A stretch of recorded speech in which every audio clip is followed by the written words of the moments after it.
You clap? Thank you. Nice. Okay, and just, do you want me to look at you as opposed to the camera? Okay. Yeah, so All right. Yeah. just visually looks better. Yes.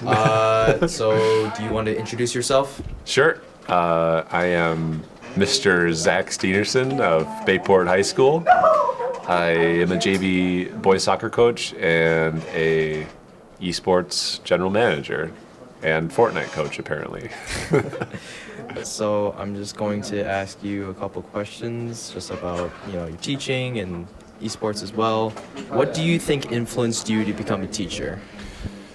There's probably several reasons, but big thing, originally I went to school for philosophy and graduated with that degree, and I realized I needed to have a job and to make money. And so I found a job and worked, and I didn't really like my job very much. I didn't like having a boss who was always telling me what to do and stuff. My mom was a paraprofessional at a high school for 30 years.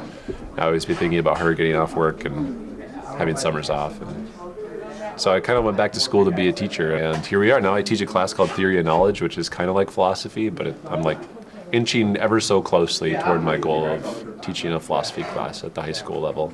So I would say my mom, a desire to teach, a love for philosophy, and just generally wanting to support kids who are kind of on the fringes or on the margins.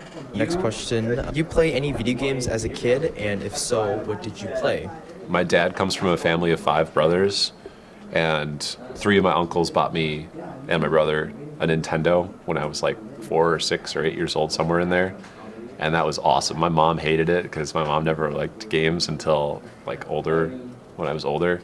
That was kind of the beginning, I guess, Nintendo, and then just progressed through the consoles up to Super Nintendo and up to PlayStation 1, PlayStation 2. I played a lot of Quake, Doom, Warcraft 2, Command and Conquer. Those were kind of my first PC games that I really fell in love with. What other careers did you consider before you became a teacher? I thought heavily about going to graduate school and becoming a professional philosopher, but one of my philosophy professors brought us on a trip to Chicago for a philosophy conference. I went there twice when I was in my undergrad there at Northern Michigan, and after going to those conferences, I didn't want any part of academia or that college level. It just felt really pretentious and fake, and I didn't. And some of the kids, I just didn't. I knew it wasn't for me. I still love philosophy, but I knew I didn't want to make a career out of it. There was one point when I was teaching in Arizona that I applied for another job, and I got interviewed and stuff, and I was about to leave the profession, and just didn't work out, and I didn't leave, and I'm glad I didn't, because it's brought me here, and this has been quite a good experience, good journey for me as a teacher. Does the thought enter my mind every once in a while? Yes, but usually it's man, I wish I could be a professional streamer or something, some totally unrealistic profession. Why did you choose economics to teach here? Good job security. Honestly, there's not many teachers that want to teach economics. So at my first school, I just kind of fell into it, and then I haven't really fallen out of it. I don't know why, but I was this would be fun to teach. But it is. It's like math with words. I was really good at math in high school. What is your favorite game at the moment? At the moment, I'd say I'm kind of I'm probably playing a little bit more Escape from Tarkov than Rocket League. What are some responsibilities you have for the esports club? Probably the biggest things are keeping track of all the members, contacting other schools to set up matches.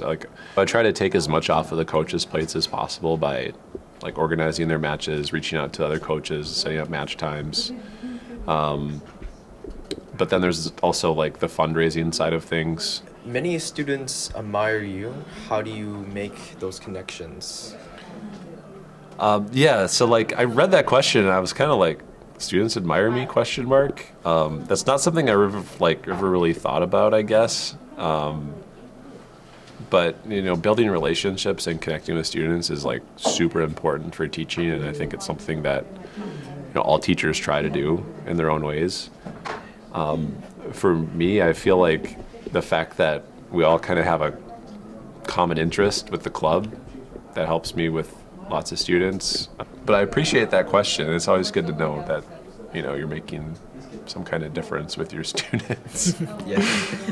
If you could pass on any wisdom to your students, what would you share? Well, like from a practical wisdom standpoint, I would say like, do your homework. And I know it sounds cheesy, but like this is the only time in your life when your responsibilities are basically school. I know some of us have other responsibilities at home with our families and with work and whatnot, but like your basically main job is to learn. Just figuring out a way to like harness and develop that passion for learning, I think will take you a long ways in life. So that's kind of my practical advice, I guess. But impractically, just have fun in life. That's what it's all about. You get one chance to be alive. What's the most important quality you believe a teacher should have? Patience, probably. Like, for their own sanity. If you have patience, you won't go insane. Kids make mistakes, and you have to be able to adapt to it. Is there anything that you wished you'd known during your first year of teaching?